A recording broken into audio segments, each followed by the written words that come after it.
রাত্রি উন্মত্ত প্রায়। বাতাসের তীব্র গোঙানির মধ্যে গাছগুলো পাগলের মতো একে অপরের উপর আছড়ে পড়ছে।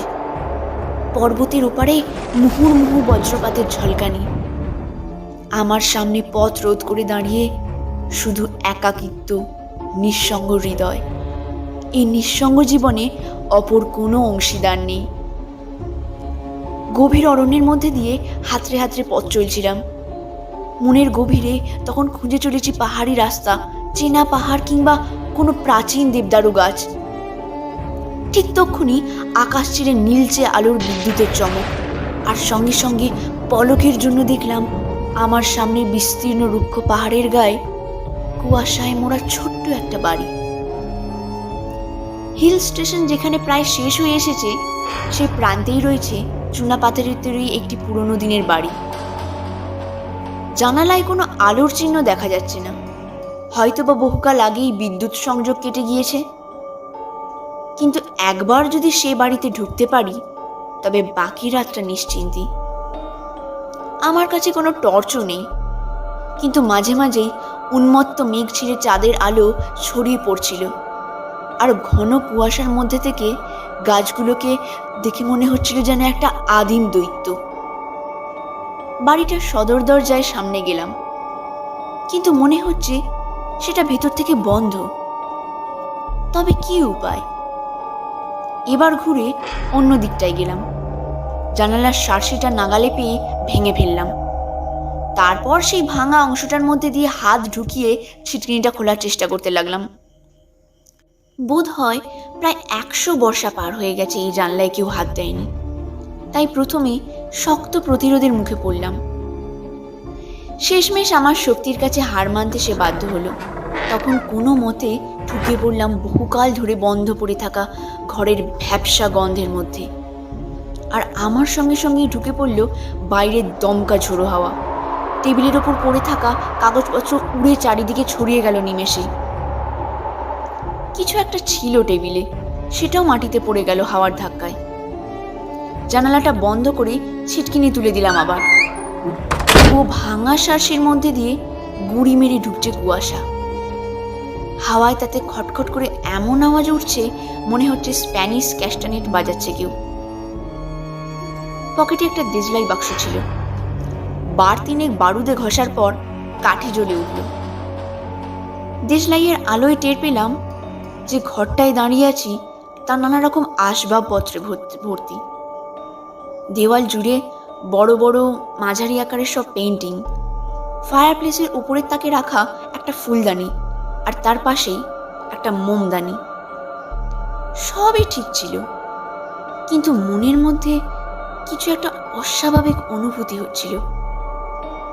ঘরের মধ্যে কোথাও মাকড়সার জাল পর্যন্ত নেই।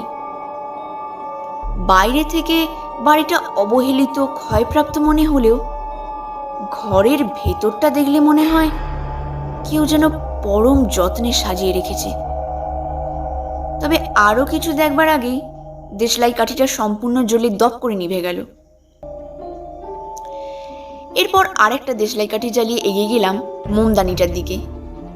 পুরনো দেবদারু কাঠের মেঝেতে আমার পায়ের চাপে ক্যাঁচ ক্যাঁচ শব্দ উঠছিল। মোমবাতিটা জ্বালিয়েই নজরে এলো মোমদানিটার দামি অ্যান্টিক পিস। কাঠ গ্লাসের ঝালর ঝুলছে তার চারিদিকে। এমন একটা পরিত্যক্ত কটেজের মধ্যে এমন সব দামি আসবাব, আর কি আশ্চর্য, এত সব কিছু রক্ষা করে চলেছে শুধুমাত্র ওই শার্সির কাঁচ। এতদিন সেটা কেউ ভেঙে ঢোকবার চেষ্টা পর্যন্ত করেনি। বিস্ময়ের পর মুহূর্তেই আবিষ্কার করলাম আমি সেই ব্যক্তি যে প্রথমবারের জন্য সেই অপকর্মটি করলাম। মোমদানিটা ওপরে তুলে চারপাশটা খুঁটিয়ে দেখতে লাগলাম। দেওয়ালে ঝুলছে নানান রকম জল রং আর তেল রঙের বিশাল বিশাল পোর্ট্রেট। কোথাও কোনো ধুলো নেই, নষ্ট হয়ে যাবার কোনো লক্ষণ নেই। যত দেখছি অবাক হচ্ছি, এই বাড়িতে কি কেউ নেই? একবার ডেকে দেখলে হয়। একটু ইতস্তত করে বার কয়েক ডাকলাম, কিন্তু কোনো সাড়া এলো না। চারিদিকে অসহ্য নিস্তব্ধতা, মনে হতে লাগলো যেন বাড়ির বাসিন্দারা নিঃশব্দে আমার উপর নজর রেখে চলেছে। অন্ধকারের ঘরের কোনায় কিংবা চিমনির মধ্যে তারা লুকিয়ে লুকিয়ে আমাকে দেখছে। এরপরেই শোভার ঘর। সেখানে ঢুকে দেখি এক বিশাল আয়না। সেখানে ফুটে উঠেছে আমার প্রতিবিম্ব। দেখলাম আমারই প্রতিবিম্ব আমার দিকে এক দৃষ্টে তাকিয়ে আছে, যেন সে এ বাড়িরই বাসিন্দা, আমি নিতান্তই এক বহিরাগত। আয়না থেকে মুখ ঘুরিয়ে নিতে যাব এমন সময় মনে হলো কাকে যেন দেখলাম, কিছু একটা, কার যেন প্রতিবিম্ব। না, আমার নয়, ঠিক আমার পিছনে দাঁড়িয়ে বিবর্ণ মুখ, জ্বলন্ত দৃষ্টি। মোমবাতির আলোয় দেখলাম সোনালি চুলের বেনি। চমকে উঠে আবার তাকালাম আয়নায়, কিন্তু না, কেউ নেই, শুধু আমার ফ্যাকাশে মুখ ছাড়া।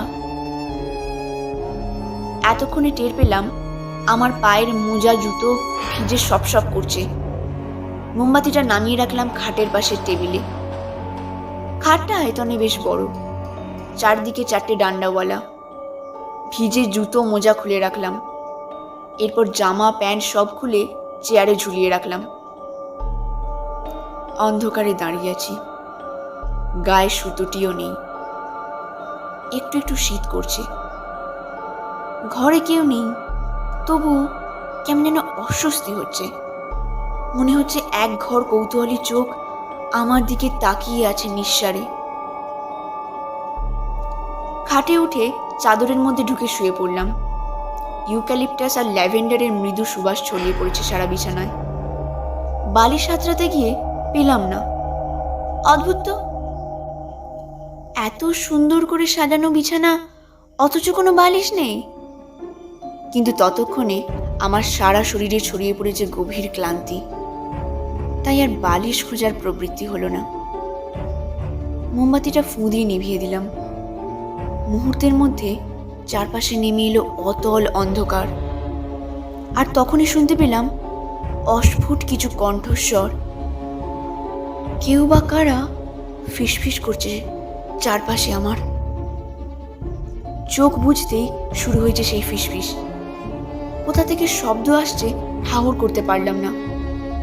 মনে হচ্ছে অনেক দূর থেকে ভেসে আসছে সেই কথোপকথনের শব্দ, যেন স্থান কালের সীমা পেরিয়ে কোনো এক অপার্থিব জগতের কণ্ঠস্বর।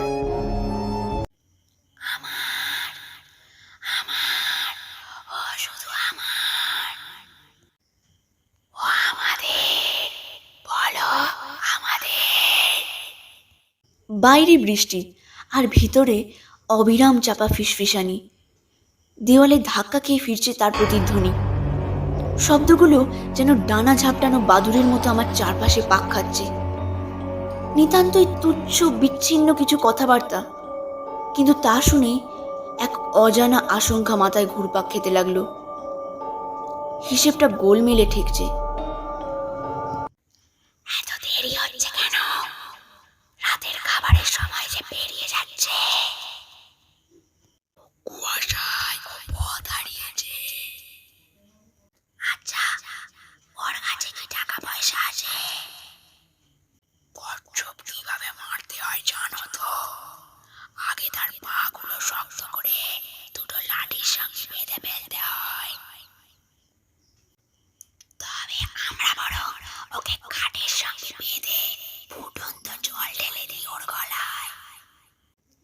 আরে না না না, তার থেকে সহজ উপায় আমার জানা আছে।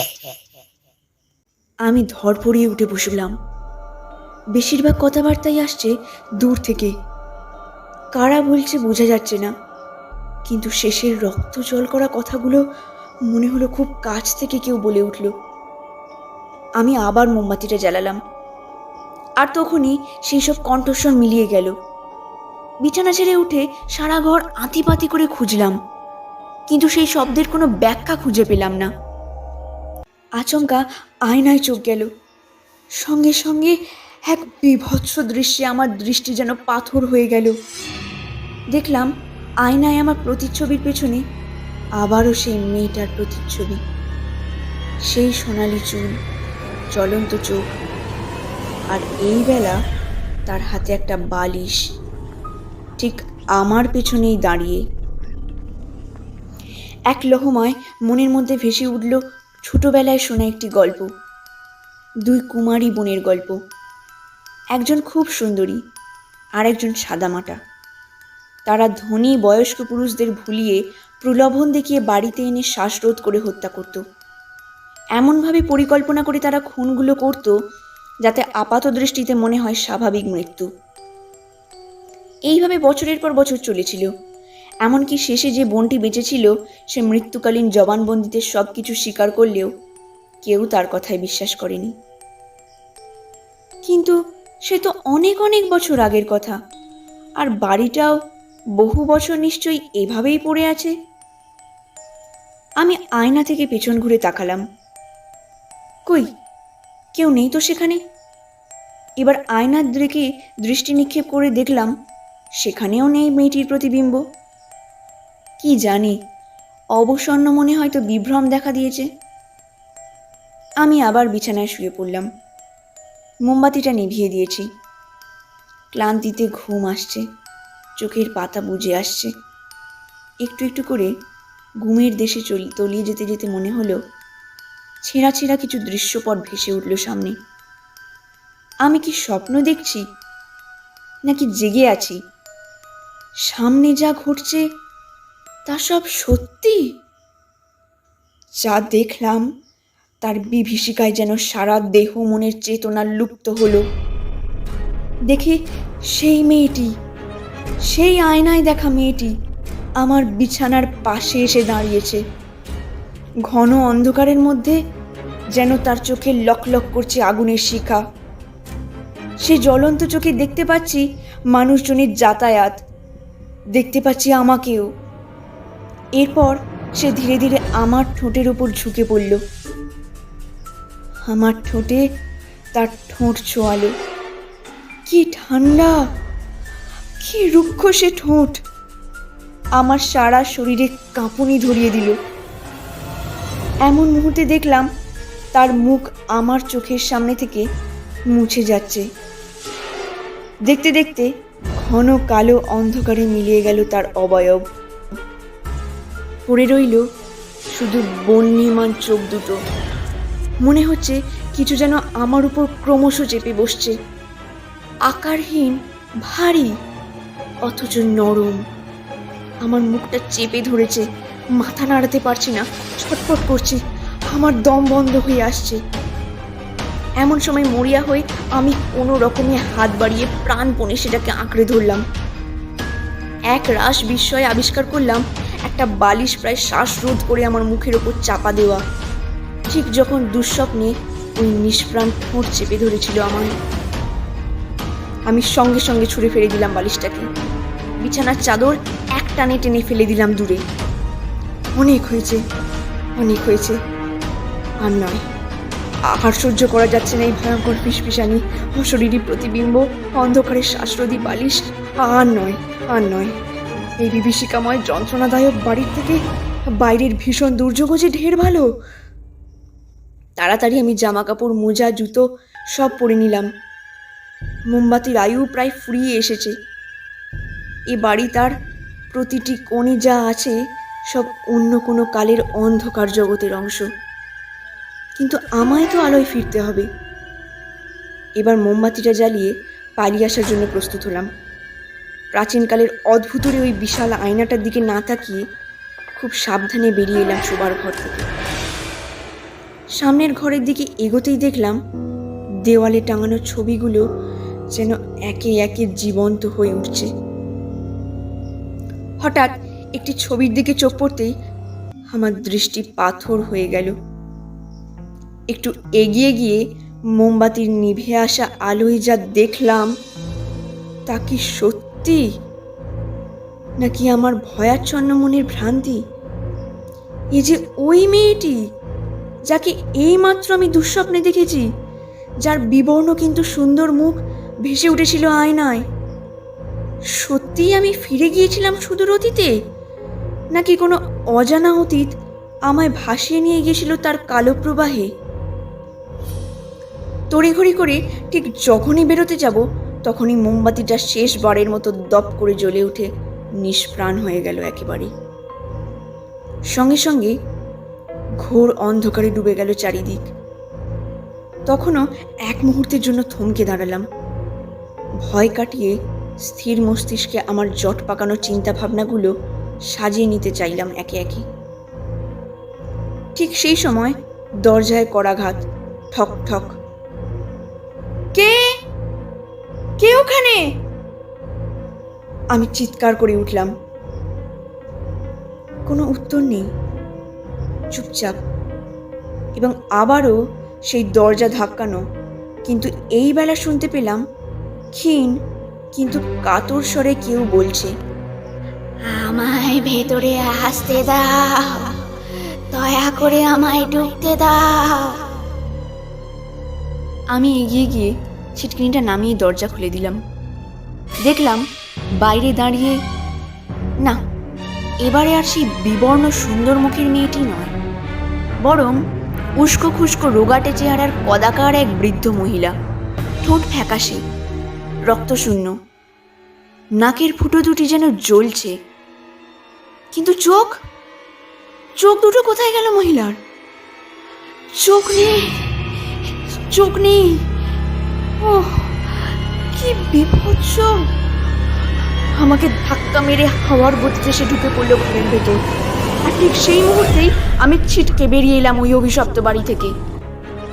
সামনের উন্মুক্ত প্রান্তরে দিক বিদিক শূন্য হয়ে ছুট লাগালাম মরিয়া হয়ে।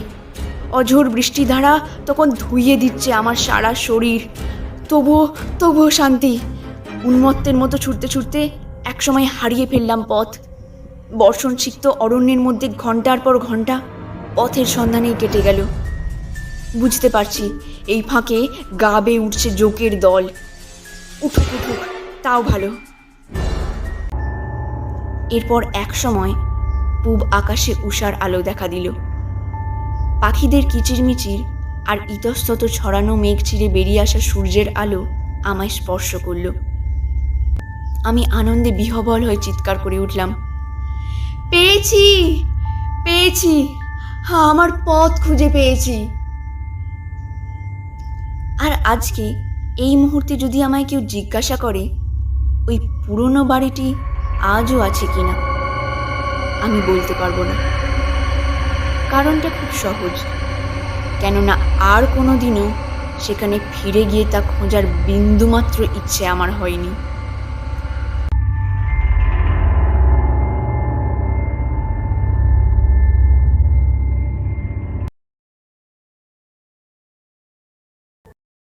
সেদিন সন্ধ্যায় আমি 10-20টা আরামদায়ক গোলাবাড়ি আর ছাউনি পেরিয়ে এসেছিলাম ঠিকই, কিন্তু তার একটাও আমার পছন্দ হয়নি। ওরচেস্টারশায়ারের গলিগুলো বড় আঁকাবাঁকা আর কাদায় ভরা। সন্ধ্যার মুখোমুখি আমি এখানে খালি কুঁড়ে ঘর দেখতে পেলাম। রাস্তা থেকে একটু দূরে আগাছায় ভরা একটা নোংরা বাগানের মধ্যে ঘরখানা। আসন্ন সন্ধ্যার ম্লান রক্তিম আলোয় ঘরখানাকে কেমন অদ্ভুত লাগছিল। লাগুক অদ্ভুত, এই হবে আমার রাতের আস্তানা। সারাদিন প্রচণ্ড ঝড় বৃষ্টি হয়েছে। বৃষ্টি থামলেও হাওয়ার বেগ এখনও কমেনি। বাগানের ফলের গাছগুলোর ডালপালার মধ্যে দিয়ে এখনও শোঁ শোঁ করে বাতাস বইছে। বাতাসের বেগে পাতার উপর জমে থাকা বৃষ্টির জল ছিটকে পড়ছে বাগানের এদিকে ওদিকে। বাইরের বর্ষণ থামলেও এই বাগানে বুঝি এখনও বৃষ্টি শেষ হয়নি। কুটিরের ছাদটাকে তো বেশ শক্তপোক্ত বলেই মনে হচ্ছে। আশা করা যায় বৃষ্টির জল ঢোকেনি ভেতরে। ভেতরটা বেশ শুকনোই আছে নিশ্চয়ই। একটা পছন্দ মতো শুকনো জায়গা দরকার। হ্যাঁ, একান্তই দরকার, না হলে মারা পড়বো যে। কেননা আমার পোশাক পরিচ্ছদ বৃষ্টিতে ভিজে একেবারে গায়ের সঙ্গে লেপ্টে রয়েছে। মনস্থির করে ফেললাম এ বাড়িতেই রাত কাটাবো। রাস্তার সামনের দিকে তাকালাম, পিছনের দিকে তাকালাম, কোনো লোকজন নেই। ওরচেস্টারশায়ারের এই দিকটা এমনিতেই জনবিরল, তার উপর আবার বর্ষণক্ষান্ত সন্ধ্যা। এমন সময় ঝড়ের মধ্যে কাদায় ভরা পথে কেই বা বেরোবে? অতএব একটা দিক থেকে নিশ্চিন্তি। অনধিকার প্রবেশের দায়ে কেউ আমাকে অভিযুক্ত করতে পারবে না। কোর্টের লাইনিংয়ের ভিতর থেকে একটা লোহার কাঠি বের করলাম। সেটার সাহায্যে বন্ধ দরজা খুলে ফেলতে খুব একটা অসুবিধা হলো না। দরজার এপিঠে ছিল একটা মরচে ধরা পুরনো তালা, আর ওপিঠে ছিল দুটো ছিটকানি। এগুলো খোলা কোনো সমস্যার ব্যাপারই নয়। ঢুকলাম। ভিতরে অন্ধকার, স্যাঁতস্যাঁতে আর ভারী অন্ধকার। দেশলাই জ্বাললাম। একটা ওয়াটারপ্রুফ মোড়কের মধ্যে থাকায় এটা ভিজে অকেজো হয়ে যায়নি। কাঠের ম্লান আলোয় দেখলাম একটা অন্ধকার পথের কালো মুখ। হাওয়ার ধমকে কাঠিটা নিভে গেল। আমি দরজাটা বন্ধ করে দিলাম।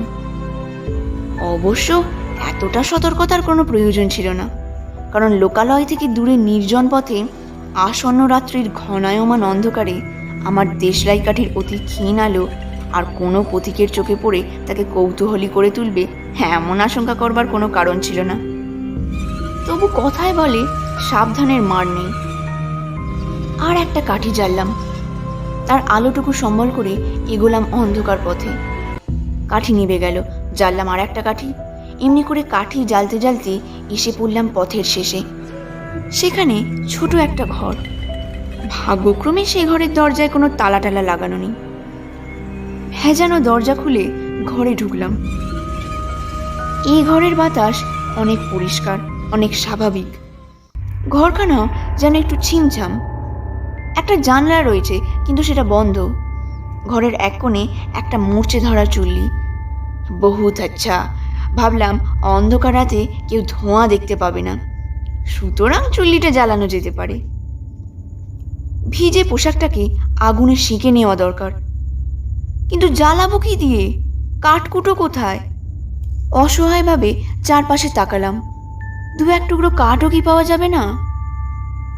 কিন্তু সমস্যার সমাধান হয়ে গেল সঙ্গে সঙ্গে। ঘরের ভিতরকার দেওয়াল তো ঢাকা রয়েছে ওক গাছের চমৎকার তক্তা দিয়ে। বড় ছুরিখানা নিয়ে খানিকটা তক্তা কেটে নিলাম।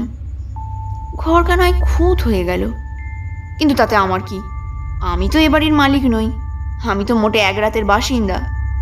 শুকনো ওক কাঠের চুল্লিতে চমৎকার আগুন জ্বলল। চায়ের জল চড়িয়ে আমি আগুনের উত্তাপে ভিজে পোশাক শুকোতে লাগলাম। বুটজোড়াকেও রাখলাম আগুনের কাছাকাছি। জল আর চায়ের সরঞ্জাম আমার সঙ্গেই ছিল। চা খেলাম, পোশাকও শুকোলো। এবার শুয়ে পড়া ছাড়া করণীয় কিছু নেই। খিদে পেয়েছে, কিন্তু সঙ্গে যে খাবার ছিল তা পথেই শেষ হয়ে গিয়েছে। অগত্যা পেটের খিদে পেটে রেখেই শুয়ে পড়তে হলো। একসময় ঘুমিয়েও পড়লাম, কিন্তু খুব বেশি সময় ঘুমোতে পারলাম না, কেননা যখন জাগলাম তখন চুল্লিতে আগুন বেশ উজ্জ্বলভাবেই জ্বলছিল। মেঝের শক্ত তক্তার উপর ঘুমোনো সহজ নয়। শরীরের অঙ্গ প্রত্যঙ্গ কেমন যেন অসাড় হয়ে আসে। একটু নড়াচড়া করলেই ঘুম ভেঙে যায়। পাশ ফিরে আবার ঘুমোবার চেষ্টা করলাম। আচম্বিতে একটা শব্দ শুনে চমকে উঠলাম।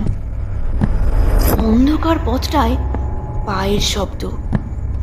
শব্দটা এগিয়ে আসছে এই ঘরের দিকেই।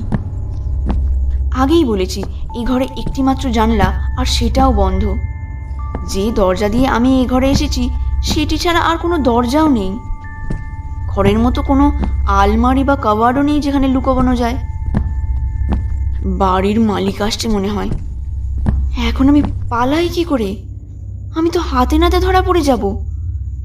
কিন্তু এই অবস্থার মুখোমুখি হওয়া ছাড়া আমার সামনে তো দ্বিতীয় কোনো পথ খোলা নেই। বাড়ির মালিক নিশ্চয়ই অনধিকার প্রবেশের দায়ে আমাকে অভিযুক্ত করবে। তার অর্থ যে কি তা আমার অজানা নয়। আমাকে আবার ওর চেষ্টার জেলে ফিরে যেতে হবে। অথচ এই তো সবে দুদিন হলো আমি সেই জেল থেকে খালাস পেয়েছি। সেখানে ফিরে যাবার ইচ্ছে আমার আদৌ নেই। আগন্তুকের কোনো তাড়াহুড়ো নেই। সে বেশ ধীরে সুস্থে অন্ধকার পথ ধরে এগিয়ে আসছে। দরজার ফাঁক দিয়ে বাইরে আলো পড়ছে। আলো দেখেই লোকটি বোধহয় এগিয়ে আসছে এই ঘরখানার দিকে। সে বোধহয় ভাবছে তার অন্ধকার ঘরে কে আলো জ্বালল। লোকটি ঘরে ঢুকলো। মনে হলো ও আমাকে দেখতেই পায়নি। আমি এক কোণে গুটিসুটি মেরে বসেছিলাম।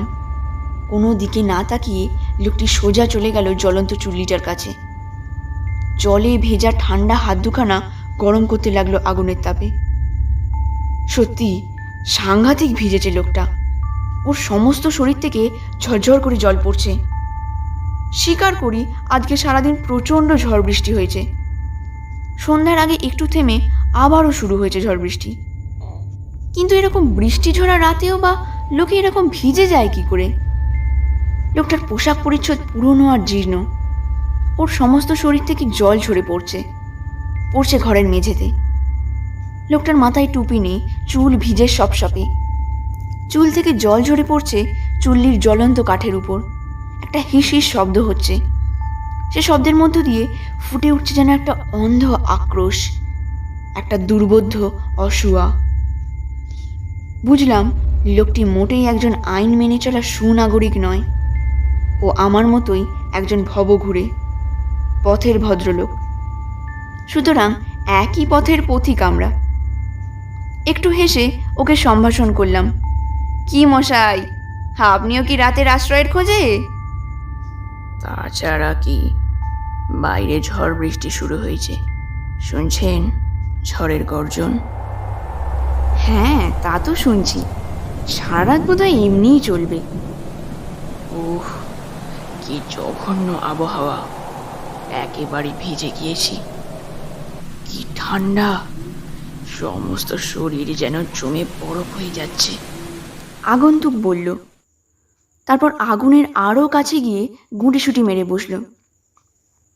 আমি বললাম, রাস্তায় চলার পক্ষে আবহাওয়াটা মোটেই ভালো নয়, কিন্তু একটা কথা ভেবে অবাক হচ্ছি। কি কথা? আমাকে শেষ করতে না দিয়ে আগন্তুক প্রশ্ন করল। ভাবছি, এ বাড়িখানা পরিত্যক্ত কেন?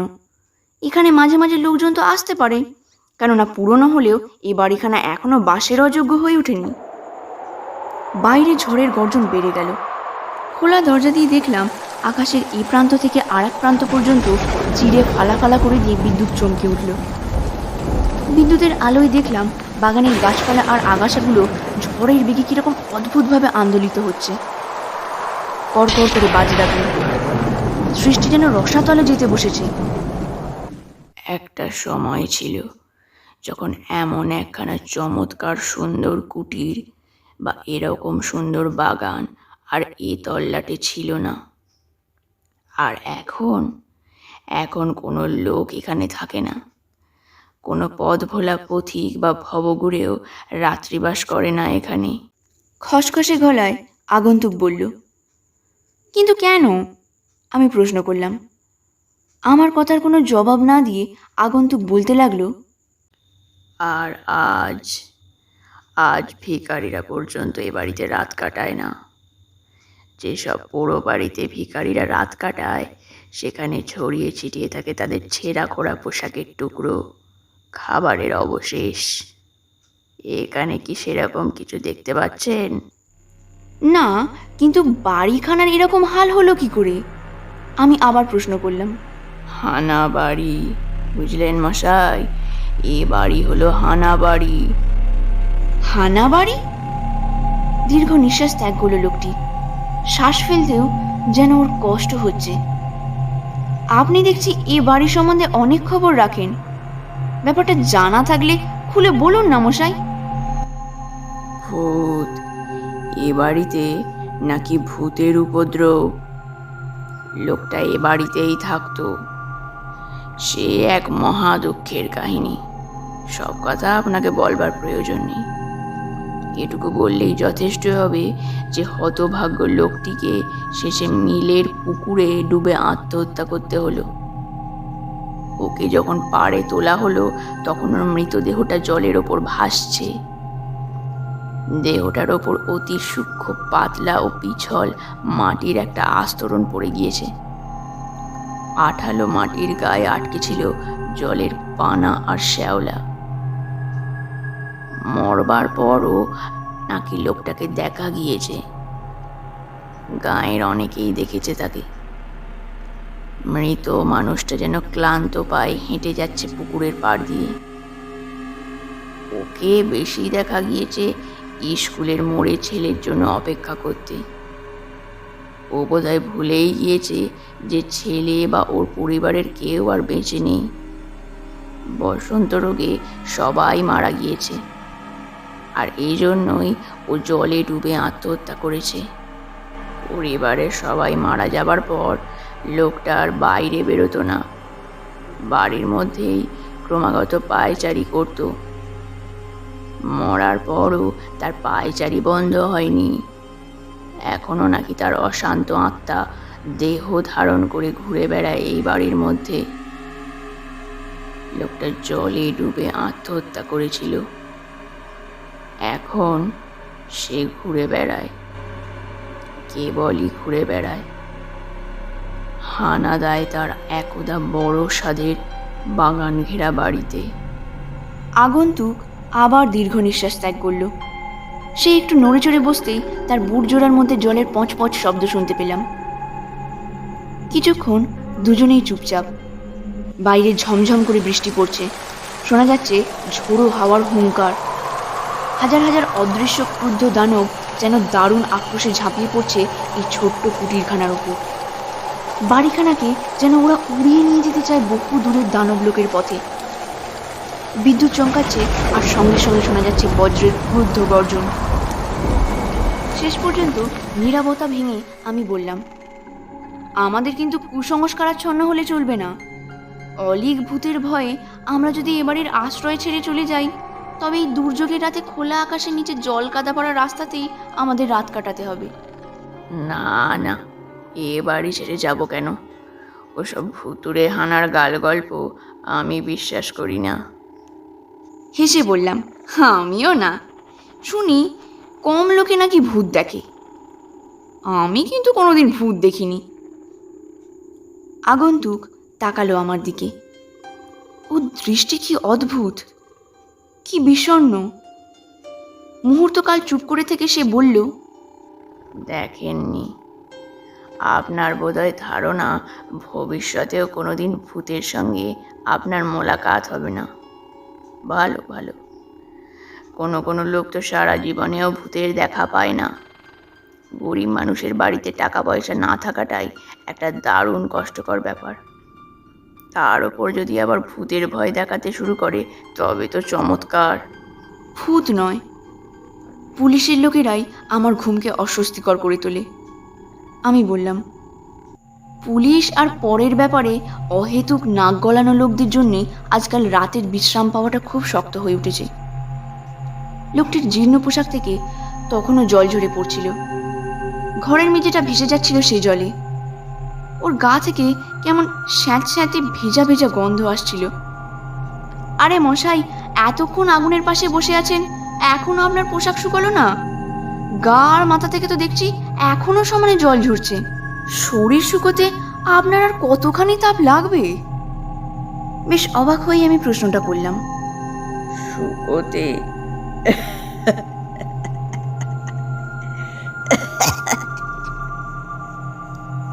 কাশতে কাশতেই আগন্তুক একটু হাসলো। বোধ করি ওর হাসিটাই কাশির মতো। তারপর খসখসে গলায় বলল, আমার শরীর শুকোবার কথা বলছেন? না মশাই, আমার শরীর কোনোদিনই শুকোবে না। কি করে শুকোবে? আমার মতো যারা, তাদের শরীর চিরকালই ভেজা থাকবে। তাদের শরীর থেকে চিরদিনই জল ঝরবে, কোনো দিন আর শুকনো হতে পারবে না তারা। বৃষ্টি, রোদ্দুর, শীত, গ্রীষ্ম যাই হোক না কেন, তাদের অবস্থার কোনো পরিবর্তন হবে না। বিশ্বাস হচ্ছে না? দেখুন তবে। লোকটা তার কাদামাখা হাত দুখানা ঢুকিয়ে দিল চুল্লির আগুনের মধ্যে, কবজি পর্যন্ত ঢুকিয়ে দিল। তারপর ভ্রুকুটি করে এক দৃষ্টে তাকিয়ে রইল জ্বলন্ত আগুনের দিকে। ওর চোখের দৃষ্টি ভয়ঙ্কর। এই যে বদ্ধ উন্মাদের দৃষ্টি, না না, এ দৃষ্টি অমানসিক, এ দৃষ্টি অপার্থিব। মুহূর্তের মধ্যে সমস্ত ব্যাপারটা যেন আমার কাছে স্পষ্ট হয়ে উঠল। আমার মেরুদণ্ডের মধ্যে দিয়ে বয়ে গেল আতঙ্কের তুহিন শীতল স্রোত। গলা চিরে বেরিয়ে এলো এক নিদারুণ আর্তনাদ। বুট জোড়া হাতে নিয়ে আমি এক ছুটে বেরিয়ে এলাম ঘর থেকে। কি করে যে অন্ধকার পথ আর বাগান পেরিয়ে বাইরের রাস্তায় এসে পড়লাম তা বলতে পারি না। বাইরের দুর্যোগের প্রকৃতিটাই যেন পাল্টে গেল আমার কাছে। বৃষ্টিধারাকে মনে হলো ঈশ্বরের আশীর্বাদ, কাদায় ভরা পথটাকে মনে হলো পরম আশ্রয়। বিদ্যুতের আলোয় আমি পথ দেখছি, বজ্রের গর্জন এখন আমার কাছে এগিয়ে যাবার সংকেত। সেই বৃষ্টি ঝরা ঝোড়ো রাতে হানা বাড়িখানাকে পিছনে রেখে আমি জল কাদায় ভরা পথ ধরেই সামনের দিকে ছুট দিলাম।